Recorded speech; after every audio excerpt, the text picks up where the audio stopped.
যাই হোক, গল্প পরে হবে। চলে এসেছি মেন কোর্সে। চলো তোমাদের সাথে শেয়ার করি আজকের মেনুতে কী কী।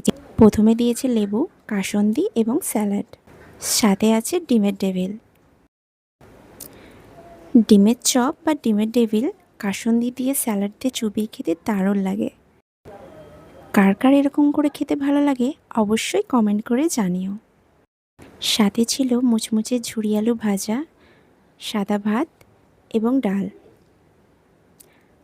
দিয়ে গেল পটল চিংড়ি, কিন্তু আমি লেবু চিপে ঝুরি আলু ভাজা দিয়ে একটু তৃপ্তি করে ভাত খেয়ে নিলাম।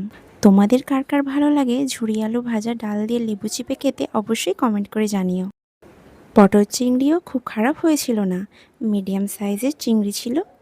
তা দিয়ে খুবই তৃপ্তি করে ভাত খেলাম। স্যালাডের মধ্যে আমার পেঁয়াজটা খুবই ভালো লাগে খেতে। বিরিয়ানি হলে তো আর কোনো কথাই নেই।